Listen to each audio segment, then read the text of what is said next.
Classical music. Chances are those words conjure an image like this one. An orchestra of well-trained, frantic musicians, likely men, likely white, and likely performing the work, however great, of someone who is also likely male, likely white, and more often than not, likely dead. This has been the main demographic and representation of classical music throughout its history. But what if I told you that was a false narrative?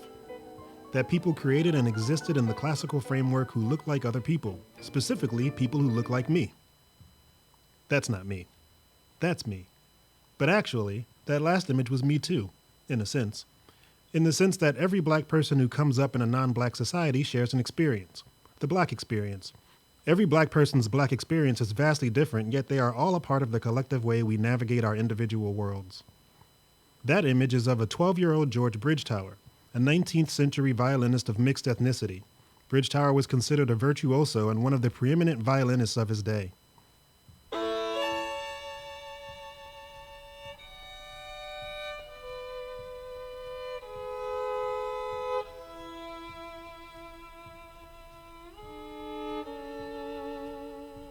Bridgetower is likely best known for being friends with a composer you may have heard of, Ludwig van Beethoven. He and Beethoven were such good friends that the composer wrote and dedicated a piece for him, which became Beethoven's most famous violin sonata. At the premiere, he and Beethoven even played it together. However, as was customary with many in Beethoven's life, they eventually had a falling out. For me, George Bridgetower was my first introduction to the idea that African-descended people had not only prominent and important careers as musicians in the classical framework, but also as composers. That is, we didn't just perform, we created. This is a documentary about black people and music, and it's important to me because it's principally for a child with as many names as ambitions. Corey Wesley Harold Crump. And who is this child, you ask? It's me. Or at least it was, in 1984. I didn't even discover that classical composers of African descent existed until 2012, when I was doing research for another project on the African diaspora.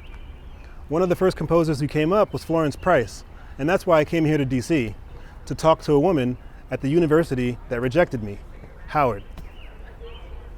My name is Dr. Karen Michelle Walwyn, and I am Area Coordinator of Keyboard Studies at Howard University as an Associate Professor on faculty. Nice, nice. Howard University actually rejected me back in 1995 or something like that. They don't understand what they lost. And how long have you been at Howard University? I've been there since 2004. Okay, great. You're known for kind of performing the work lately, at least, of Florence Price. Yes. And actually, the very first time I ever heard a piece of music by Florence Price, you were the performer of it. Oh, the concerto. Yes.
Can you talk a bit about that piece? And Yeah, actually, it had last been performed back in the 1930s. And so for me to make that kind of history was nerve-wracking to begin with. Yeah, of course.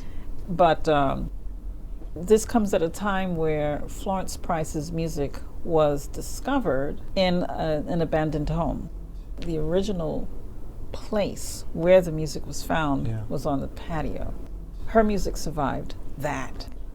Her music came out pristine. That's amazing. What I have learned about the history of Florence Price is this.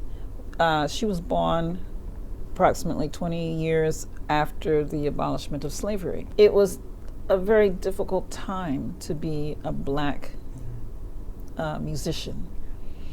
And so her mother, who was a musician, her father was a dentist, her mother tried to persuade Florence to pass as other. Yeah.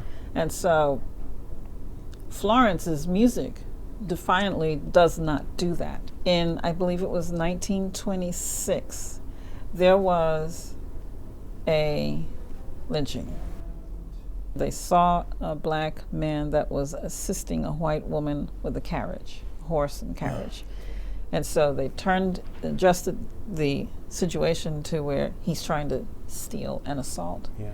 So they grabbed him and they shot him. I think over 100 bullets were found in his body. Wow. They took his body and they tied it to the end of a truck, dragged the body 5 miles down the main vein of the black community in Little Rock. Wow. And they stopped right at the intersection where there was, I think it was a Baptist church across the street from the Templars building. And adjacent to the Templars building was Florence Price's husband's law office. Their home was approximately a block down. And at this intersection, they took his body and they hung it up from a lamppost. They went into the church. They grabbed everything flammable and brought it to light a flame, and including pews and Bibles, everything. Anything wood or paper. Right. And once his body was burned to a crisp, they took his bones and used it to direct traffic. This was photographed. So these photos were sold the next morning. Yeah.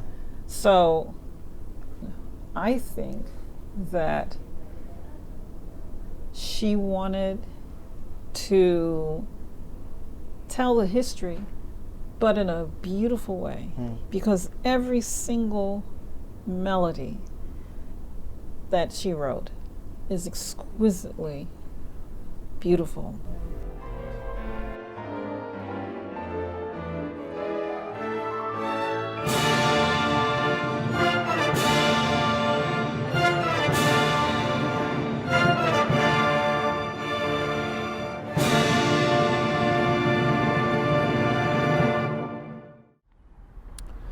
By the time I was 8 years old, I knew what I wanted more than anything else in the world. I wanted to be a musician, but not just any musician. I wanted to be a classical pianist. Growing up in a black household, we had a lot of the music that you would expect. We had Stevie Wonder and Marvin Gaye, The Temptations, but we also had a lot of music that you might not expect. Bach, Beethoven, Brahms, Bartok. But the thing that was noticeably absent was classical music by black composers. You didn't have, in terms of organ or even piano music, you didn't have a lot of black composers who had published. The composers were out there, the publications were, or let's say the compositions were there, but there was no market for classical music from black people at that time. There is a very sad history of institutional racism in this country.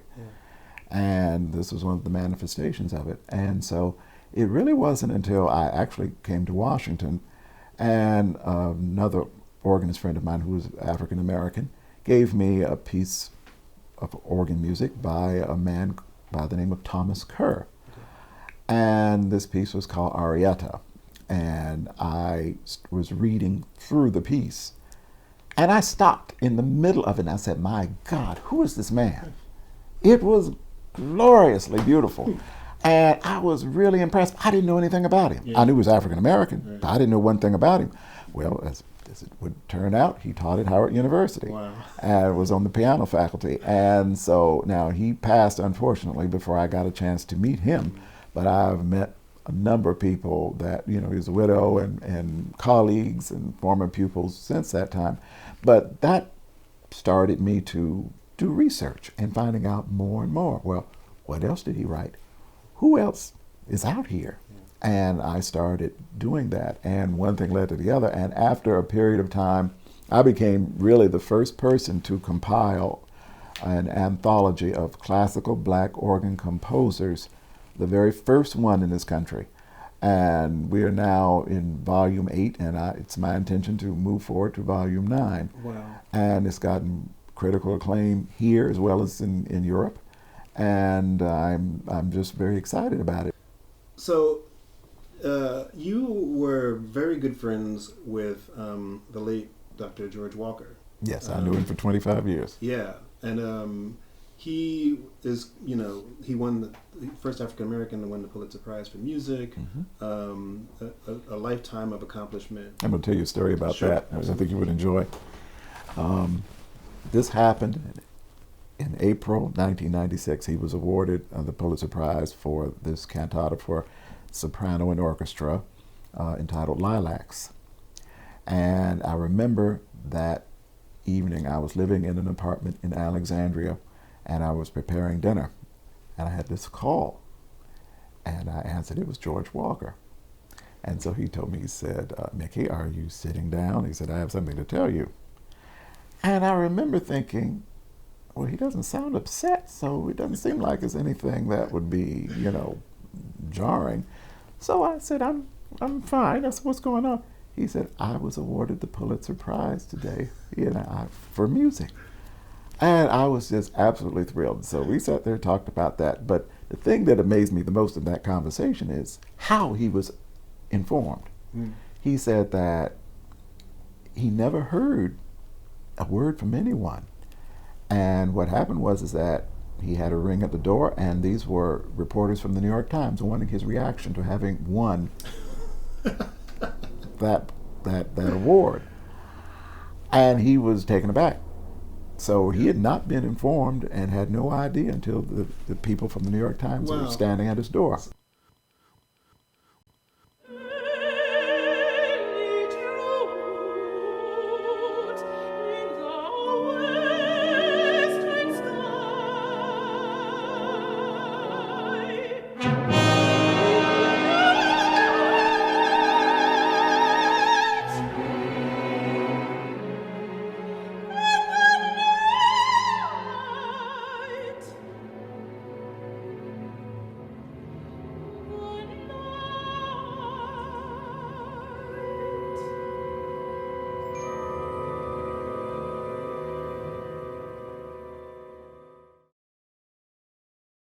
What could have been had I known at an earlier age that classical music isn't quote unquote just for white people?